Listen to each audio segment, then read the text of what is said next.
49 अक्रूर का हस्तिनापुर जाना। इस अध्याय में बतलाया गया है कि अक्रूर किस तरह हस्तिनापुर गए, वहां धृतराष्ट्र द्वारा अपने भतीजे पांडवों के प्रति होने वाले दुर्व्यवहार को देखा और फिर मथुरा लौट आए। भगवान कृष्ण के आदेश से अक्रूर हस्तिनापुर गए, जहां वे कौरवों तथा पांडवों से मिले। फिर वे यह पता लगाने में लग गए कि धृतराष्ट्र पांडवों के साथ कैसा व्यवहार कर रहे हैं। इस कार्य के लिए अक्रूर को हस्तिनापुर में कई मास रहना पड़ा। विदुर तथा कुंती देवी ने अक्रूर को विस्तार में बतलाया कि धृतराष्ट्र के पुत्र पांडवों के उच्च गुणों के कारण उनके प्रति ईर्ष्या रखने से उन्हें अनेक दुष्ट साधनों द्वारा विनष्ट करने का प्रयास कर चुके हैं और आगे भी सताने का विचार कर रहे हैं। अश्रुपूरित नेत्रों से कुंती देवी ने अक्रूर से पूछा, क्या कृष्ण, बलराम आदि मेरे संबंधी तथा माता पिता कभी मुझे तथा मेरे पुत्रों को याद करते हैं, और क्या कृष्ण हमारी विपदा में सांत्वना देने के लिए कभी आएंगे? तब कुंती देवी अपनी रक्षा के लिए कृष्ण का नाम कीर्तन करने लगी और उन्होंने उनके शरणागति संबंधी मंत्रों का भी उच्चारण किया। अक्रूर ने कुंती देवी को आश्वासन दिया, चूंकि आपके पुत्र धर्म तथा वायु जैसे देवताओं से उत्पन्न हैं, अतः उन पर किसी प्रकार की विपदा आने की आशंका करने का कोई कारण नहीं है। प्रत्युत आपको विश्वस्त होना चाहिए कि उन्हें शीघ्र ही उत्तम सौभाग्य मिलने वाला है। तत्पश्चात अक्रूर ने धृतराष्ट्र को कृष्ण तथा बलराम का संदेश दिया। अक्रूर ने राजा से कहा, आपने पांडु की मृत्यु के बाद सिंहासन ग्रहण किया है। राजा का धर्म है कि वह सबों को समान दृष्टि से देखे, अतः आपको चाहिए कि आप अपनी सारी प्रजा तथा अपने सभी संबंधियों की रक्षा करें। किंतु यदि आप ऐसा नहीं करेंगे तो आपको इस जीवन में केवल अपयश हाथ लगेगा और अगले जीवन में नरक की यातना सहनी होगी। जीव अकेला ही जन्मता है और अकेले ही प्राण त्यागता है। अकेले ही वह अपने पुण्यों तथा पापों का फल भोगता है। यदि वह अपनी सही सही पहचान नहीं कर पाता है और उसके स्थान पर वह अपनी संतान को दुष्कर्मों में लगकर पालता है, तो वह नरक अवश्य जाएगा। इसलिए मनुष्य को चाहिए कि जगत की अस्थिरता को समझे। यह जगत नवत जादूगर के भ्रमजाल या कल्पना की उड़ान जैसा है। मनुष्य को चाहिए कि शांत तथा संभाव बने रहने के लिए अपने मन को वश में रखे। इस पर धृतराष्ट्र ने कहा, हे अक्रूर, मैं तुम्हारे लाभप्रद शब्दों को और आगे नहीं सुन सकता, जो अमरत्व के लिए अमृत तुल्य हैं। किंतु अपने पुत्रों के प्रति प्रेम की कसकर बंधी गांठ ने मुझे उनके प्रति पक्षपाती बना दिया है, जिससे तुम्हारे शब्द मेरे मन में स्थिर नहीं हो पा रहे। कोई भी प्राणी परमेश्वर की व्यवस्था को लांछ नहीं सकता। यद्वनश में उनके अवतरित होने का प्रयोजन अवश्य ही पूरा होगा। धृतराष्ट्र को मनोवृत्ति जानकर अक्रूर ने उनके संबंधियों तथा मित्रों से अनुमति ली और मथुरा लौट आए, जहां उन्होंने कृष्ण तथा बलराम को सारी बातें कह सुनाई। श्री शुकवाच गत्वा हस्तिनपुरान पौर्वेन्द्रयशो 5 दीप्तम ददर्श तत्राम्बिकेन सभीष्म विदुर प्रीथाम। 1 सहपुत्र च बाहलिकम भारद्वाजन स गौतमम कर्ण सुयोधन द्रोणी पांडवान पुह दो 5 परान। 2 सुखदेव गोस्वामी ने कहा, अक्रूर पौरव शासकों की ख्याति से प्रसिद्ध नगरी हस्तिनापुर गए। वहां वे धृतराष्ट्र, भीष्म, विदुर तथा कुंती के साथ साथ बाहलिक तथा उसके पुत्र सोमदत्त से मिले। उन्होंने द्रोणाचार्य, कृपाचार्य, कर्ण, दुर्योधन, अश्वत्थामा, पांडवगण तथा अन्य घनिष्ठ मित्रों से भी भेंट की। यद्वादुपसर्ण्य बंधुभिर्गांधिनी सुत संपुष्टस्तः सुहृद्वार्ता स्वयं च पूछठव्ययम्। 3 जब गांधिनी पुत्र अक्रूर अपने समस्त संबंधियों तथा मित्रों से भली भांति मिल चुके, तो उन लोगों ने अपने परिवार वालों के समाचार पूछे और प्रथम त्युतर में अक्रूर ने उनकी कुशलता पूछी। उवास कते चिन्मासानाज्ञो वृतविवृत्सया दुष्प्रजस्याल्पसार से खल छंदानुवर्तिन। 4 वे हस्तिनापुर में दुर्बल इच्छा शक्ति वाले राजा के आचरण की छानबीन करने के लिए कई मास रहे, जिसके पुत्र बुरे थे और जो अपने दुष्ट सलाहकारों की इच्छानुसार कार्य करता रहता था। तेजो जो बलवीर प्रश्न याधीश सद्गुणान प्रजानुरागन पार्थेषु न सहधिश्चिकीर्षितम। 5 कृतांच धार्तराष्ट्रे अंधगर्दानाद्यप्येशलम आचख्यो सर्वमेव वासमे पृथा विदुरेव च। 6 अक्रूर से कुंती तथा विदुर ने धृतराष्ट्र के पुत्रों की दुर्भावनाओं का विस्तार से वर्णन किया। वे कुंती के पुत्रों के महान गुणों यथा उनके शक्तिशाली प्रभाव, सैन्य कौशल, शारीरिक बल, बहादुरी तथा विनयशीलता या उनके प्रति नागरिकों के अगाध स्नेह को सहन नहीं कर सकते थे। कुंती तथा विदुर ने अक्रूर को यह भी बतलाया कि धृतराष्ट्र के पुत्रों ने इस तरह पांडवों को विष देने तथा ऐसे ही अन्य षड्यंत्रों को रचने का प्रयास किया था। पृथा तु भ्रातॄन् प्राप्तमक्रूर मुप्सूत्यतम उवाच जन्मनिलयं स्मरन्ते श्रुक्लेक्षणा। 7 अपने भाई अक्रूर के आने का लाभ उठाकर कुंती देवी उनके पास चुपके से पहुंची। अपनी जन्मभूमि मायका का स्मरण करते हुए वे अपनी आंखों में आंसू भरकर बोलीं, अपि स्मरन्ति नः सौम्य पितरो भ्रातरश्न में भगिनी और भ्रातृपुनाश जामय सख्य इव च। 8 महारानी कुंती ने कहा, हे भद्र पुरुष, क्या मेरे माता पिता, भाई बहनें, भतीजे, परिवार की स्त्रियां तथा बचपन की सखियां अब भी हमें याद करती हैं? भ्रातृयो भगवान कृष्ण शरण्यो भक्तवत्सल पैतृश्वस्त्रियान् स्मरति रामश्चाम्बुरुहेक्षण। 9 क्या मेरा भतीजा कृष्ण, जो भगवान है और अपने भक्तों की कृपालु शरण रूप है, अब भी अपनी बुआ के पुत्रों को स्मरण करता है? क्या कमल जैसी आंखों वाला राम भी उन्हें स्मरण करता है? सप्लम शधे शोचंती वकाना हरिणीमैव सांत्वते श्रुतिमा वाक्य पितृहीन अंश बालकान। 10 इस समय जब मैं अपने शत्रुओं के बीच में उसी तरह कष्ट भोग रही हूँ जिस तरह एक हिरनी भेड़ियों के बीच में पाती है, तो क्या कृष्ण मुझे तथा पितृविहीन मेरे पुत्रों को अपनी वाणी से सांत्वना देने आएंगे? कृष्ण कृष्ण महायोगिन विश्वात्मन विश्वभावन प्रपन आपाहि गोविंद शिशुभिश्चावसीतीम। 191 हे कृष्ण, हे महान योगी, हे परमात्मा तथा ब्रह्मांड के रक्षक, हे गोविंद, मेरी रक्षा कीजिए। मैं आपकी शरण में हूँ। मैं तथा मेरे पुत्र दुख से अभिभूत हैं। तात्पर्य, कुंती देवी ने सोचा, क्योंकि भगवान कृष्ण सारे ब्रह्मांड का पालन करते हैं, वे हमारे परिवार की रक्षा निश्चय ही कर सकते हैं। अवसीधर 3 शब्द बतलाता है कि कुंती देवी पर कष्टों का पहाड़ टूट पड़ा था। इस तरह निराश वे असहाय बनकर कृष्ण को शरण ले रही थीं। श्रीमद् भागवत के प्रथम स्कंद में कुंती यह स्वीकार करती हैं कि वास्तव में ये विपदाएं तो आशीर्वाद थीं, क्योंकि इनसे बाध्य होकर वे सदैव प्रगाढ़ रूप से कृष्ण भावना भावित रहती थीं। नान्यत पदम भुजात पश्यामि शरणं नृणाम बिभित मृत्यु संसारादि स्वरस्य अपवर्गिकात्। 12 जो लोग मृत्यु तथा पुनर्जन्म से भयभीत हैं, उनके लिए मैं आपके मोक्षदाता चरणकमलों के अतिरिक्त अन्य कोई शरण नहीं देखती, क्योंकि आप परमेश्वर हैं। नम कृष्णाय शुद्धाय ब्रह्मणे परमात्मने योगेश्वराय योगाय त्वामहं शरणं गता। 13 मैं परम शुद्ध, परम सत्य, परमात्मा, शुद्ध भक्ति के स्वामी तथा समस्त ज्ञान के उद्गम को नमस्कार करती हूँ। मैं आपकी शरण में आई हूँ। तात्पर्य, श्रील श्रीधर स्वामी ने योगाय शब्द का भावार्थ ज्ञान के स्रोत कृष्ण को किया है। योग शब्द का अर्थ संबंध, जुड़ना तथा कोई वस्तु प्राप्त करना भी है। चेतन प्राणी होने के कारण हमारा भक्ति के माध्यम से परमात्मा से संबंध है। इसी संबंध के माध्यम से हमें परमात्मा के पूर्ण ज्ञान का अनुभव होता है। क्योंकि परमात्मा परम सत्य हैं, अतएव उनके पूर्ण ज्ञान का अर्थ होता है प्रत्येक वस्तु का पूर्ण ज्ञान। जैसा कि मुंडक उपनिषद 1.3 में कहा गया है, कसिन्न भयवतो विज्ञते सर्वमिद विज्ञातता भवति। जब ब्रह्म को जान लिया जाता है तो हर वस्तु समझ में आ जाती है। इस तरह भगवान कृष्ण अपनी आध्यात्मिक शक्ति से अपने साथ हमारा संबंध स्वयं स्थापित करते हैं और यही संबंध समस्त आध्यात्मिक ज्ञान का स्रोत है। इस तरह आचार्य श्रीधर अपने विवेकपूर्ण भावार्थ द्वारा हमें कृष्ण भावना भावित दर्शन के विषय में गहनतर चिंतन के लिए अभिप्रेरित करते हैं। श्री शुकवाच इत्यनुस्मृत्य स्वजन कृष्णं च जगदीश्वरम प्रारुद्धोखिता राजन भवता प्रपितामही। 14 शुकदेव गोस्वामी ने कहा, हे राजन, इस तरह अपने परिवार वालों का तथा ब्रह्मांड के स्वामी कृष्ण का स्मरण करके आपकी परदादी कुंती देवी शौक में रोने लगी। समदुख सुखो 5 कुरो विदुरक्ष महायशा सांत्वयामास्तु कुंती तत्पुत्रोत्पत्ति हेतु भी। 17 महारानी कुंती के सुख दुख में हिस्सा बटाने वाले अक्रूर तथा सुविख्यात विदुर दोनों ने ही कुंती को उनके पुत्रों के जन्म की असाधारण घटना की याद दिलाते हुए सांत्वना दी।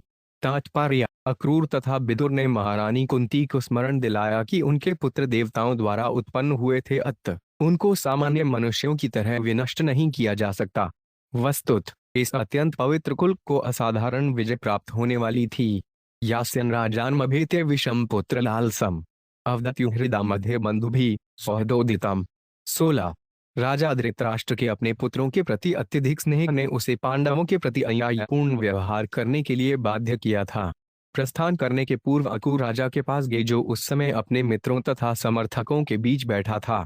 अक्रूर ने उसे वह संदेश दिया जो उनके संबंधी कृष्ण तथा बलराम ने मैत्रीवश भेजा था।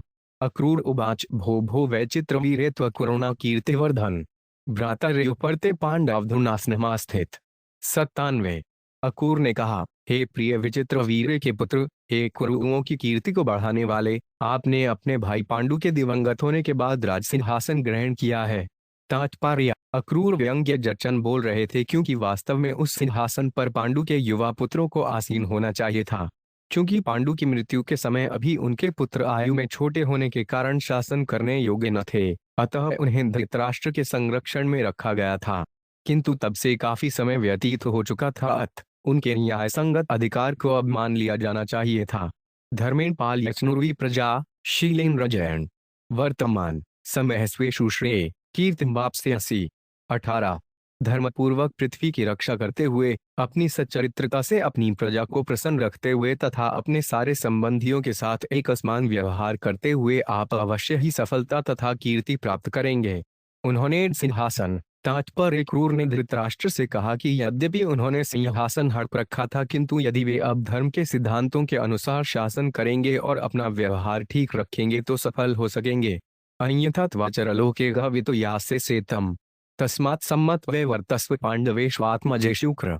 19 किंतु यदि आप अन्यथा आचरण करेंगे तो लोग इसी लोक में आपकी निंदा करेंगे और अगले जन्म में आपको नरक के अंधकार में प्रवेश करना होगा।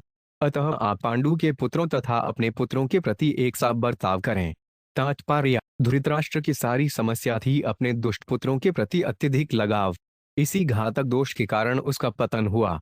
उसके चारों ओर अच्छी सलाह देने वालों की कमी नहीं थी और धृतराष्ट्र ने स्वीकार भी किया कि यद्यपि यह सलाह ठीक थी किंतु वे उसका पालन नहीं कर सका। जब मन तथा हृदय शुद्ध होते हैं तभी मनुष्य में स्वच्छ व्यावहारिक बुद्धि आ सकती है। नेचात्यंत संवास कसचित किंचित से राजन स्वेना पिदिहेन किम जायात्मजादिभि। 20 हे राजन, इस जगत में किसी का किसी अन्य से कोई स्थायी संबंध नहीं है। हम अपने ही शरीर के साथ जब सदा के लिए नहीं रह सकते तो फिर हमारी पत्नी, संतान तथा अन्यों के लिए क्या कहा जा सकता है। एक है प्रसूयते जंतुरे केवं प्रलीयते, एक को न सुकृत में केवं कृदुष्कृतम। 29 हर प्राणी अकेला उत्पन्न होता है और अकेला मरता है। अकेला ही वह अपने अच्छे और चुरे कर्मों के फलों का भी अनुभव करता है। तात्पर्य, यहाँ पर अनुभव शब्द महत्वपूर्ण है। बूढ़े का अर्थ है प्राणी अनुभव करता है और अनु का अर्थ है पीछे पीछे या क्रम में। दूसरे शब्दों में हम अपने कर्मों के नैतिक तथा आध्यात्मिक गुण के अनुसार दुख तथा सुख का अनुभव करते हैं। हम अपनी करनी के लिए जिम्मेदार हैं। धृतराष्ट्र झूठे ही अपने दुष्ट बुद्धि पुत्रों से अत्यधिक लगाव रखता था। वह भूल गया था कि उसे अकेले ही अपने इस अविवेकपूर्ण आचरण के लिए कष्ट भोगना होगा। अधर्मोपचितान वित्थरंत्यने उल्पमेद से संभोजनीयाप देशैर्जलानी जलौक से।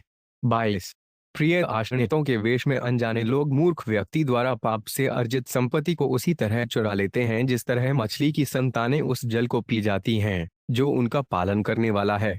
तात्पर्य, सामान्य लोग अनुभव करते हैं कि अपनी संपत्ति के बिना वे जीवित नहीं रह सकते, यद्यपि उनकी यह संपत्ति परिस्थितिजन्य एवं क्षणिक है। जिस तरह संपत्ति एक सामान्य व्यक्ति को जीवन देती है उसी तरह जल मछली को जीवन देता है। किंतु उस व्यक्ति के प्रिय आश्रित जन उसकी संपत्ति चुरा लेते हैं जिस तरह मछलियों के बच्चे उसी जीवनदायी जल को पी जाते हैं जिसके कारण वे जीते हैं। श्रील भक्ति विनोद ठाकुर के शब्दों में यह संसार भाग्य का धाम है। पुष्णात्यान धर्मेण स्वबुद्धया तम पंडितम तेन कृतार्थ प्रहिणवंती प्राणा राय सुता। 23 मूर्ख व्यक्ति अपने जीवन संपत्ति तथा संतान एवं अन्य संबंधियों का भरण पोषण करने के लिए पाप कर्म में प्रवृत्त होता है क्योंकि वे सोचता है ये वस्तुएं मेरी हैं, किंतु अंत में ये ही वस्तुएं उसे कुंठित अवस्था में छोड़ जाती हैं। तात्पर्य, इन श्लोकों में अक्रूर धृतराष्ट्र को स्पष्ट सलाह देते हैं। जो लोग महाभारत की कथा जानते हैं वे अनुभव करेंगे कि ये उपदेश कितने प्रासंगिक तथा भविष्य सूचक हैं और इन्हें न मानने के कारण धृतराष्ट्र को कितना कष्ट भोगना पड़ा। यद्यपि मनुष्य अपनी संपत्ति से चिपका रहता है किंतु अंत में सब कुछ नष्ट हो जाता है और भूल करने वाली आत्मा जन्म मृत्यु के चक्र में बहा ले जाई जाती है। स्वयं किल विस्मदाय त्यक्तनार्थक्रो विदय असिद्धार्थों विशत्यंत स्वधर्म विमुखस्तमय। 24 अपने तथाकथित आश्रितों से परित्यक्त होकर जीवन के वास्तविक लक्ष्य से अनजान, अपने असली कर्तव्य से उदासीन तथा अपने उद्देश्यों को पूरा करने में असफल होकर वे मूर्ख व्यक्ति अपने पाप कर्मों को अपने साथ लेकर नरक के अंधकार में प्रवेश करता है। तात्पर्य, यह एक दुखपूर्ण विडंबना है कि वे भौतिकतावादी व्यक्ति जो विश्वास, सुरक्षा, धन, परिवार इत्यादि का संग्रह करने के लिए कठिन श्रम करते हैं, अपने साथ केवल अपने पापों के दुखदायी फलों की गठरी के सिवा और कुछ न लेकर नरक के अंधकार में प्रवेश करते हैं। इसके विपरीत जो लोग संपत्ति, बड़े परिवार इत्यादि का संग्रह करने की परवाह न करते हुए कृष्ण भावनामृत अर्थात आध्यात्मिक जीवन का अनुशीलन करते हैं, वे आध्यात्मिक संपदा से समृद्ध होकर अगले जीवन में प्रवेश करते हैं और आत्मा के गहन आनंद का भोग करते हैं। तस्मालोक मनराजन स्वजमायाम नोर्धम विचक्ष्यात्मनात्मान सम शांत भव प्रभो। 27।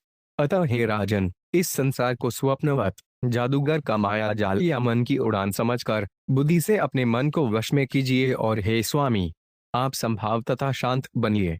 धृतराष्ट्रवाच यथावद्ति कल्याणीवाच दानप्ते भवान तथाण्या न तृप्यामि मर्त्य प्राप्यर्थामृतम।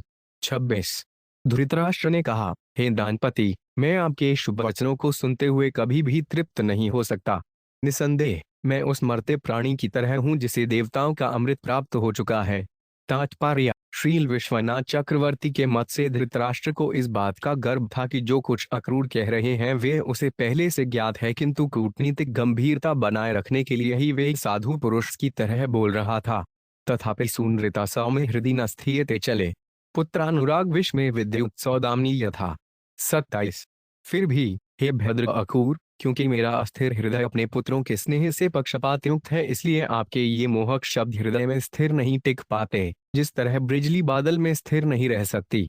ईश्वर से विधि को विधुनोत्य यथा पुमान भूमिर भारा होता राय युद्धवतीर्णो यद्दो कुले। 28। भला उन भगवान के आदेशों का उल्लंघन कौन कर सकता है, जो पृथ्वी का भार कम करने के लिए अब यदुवंश में अवतार ले चुके हैं। तात्पर्य: स्वाभाविक है कि हम धृतराष्ट्र से पूछें, यदि तुम यह सब जानते हो तो ठीक से आचरण क्यों नहीं करते। वस्तुत धृतराष्ट्र की भी यही स्थिति है। वह अनुभव करता है कि कईयों की घटनाएं पहले से गतिशील हो चुकी हैं, वह उन्हें बदलने में अक्षम है। असल में उसके अनुराग तथा उसकी पापूर्ण लालसाओं से घटनाएं गतिशील थीं, अतएव उसे अपने कर्मों का उत्तरदायित्व लेना चाहिए था। भगवान कृष्ण ने भगवद गीता 5.15 में स्पष्ट कहा है, नादत्ते कसचित् पापम। भगवान किसी के पापूर्ण कृत्यों का जिम्मा नहीं लेते। यह दावा करना एक घातक नीति है कि हम विधाता अथवा भाग्य के कारण अनुचित कर्म कर रहे हैं। हमें चाहिए कि गंभीरतापूर्वक कृष्ण भावनामृत को ग्रहण करें और अपने तथा अपने संगियों के लिए मंगलमय भविष्य का निर्माण करें। अंत में कोई यह तर्क कर सकता है कि जो भी हो, धृतराष्ट्र तो भगवान की लीलाओं में सम्मिलित हैं और वास्तव में वे उनका नित्य संगी है। इसके उत्तर में हम इतना ही कह सकते हैं कि भगवान की लीलाएं न केवल मनोरंजन कराने वाली हैं अपितु उपदेशात्मक भी हैं, और यहाँ यही शिक्षा मिलती है कि धृतराष्ट्र को उचित कर्म करना चाहिए था। भगवान यही शिक्षा देना चाहते थे। धृतराष्ट्र कहता है कि कृष्ण पृथ्वी का भार उतारने के लिए आए हैं, किंतु पृथ्वी का भार असल में इसके निवासियों का अनुचित आचरण ही है। भगवान यहाँ जो शिक्षा देना चाहते हैं उसे हम अपने हित के लिए ग्रहण करें। यो दुर्हिमर्षपध्यन्यजमायेद सुश्रा गुणानव भजते तदनुप्रविष्ट तस्मै नमो दुर्वबोध विहार तंत्र संसार चक्रगते परमेश्वराय। 29।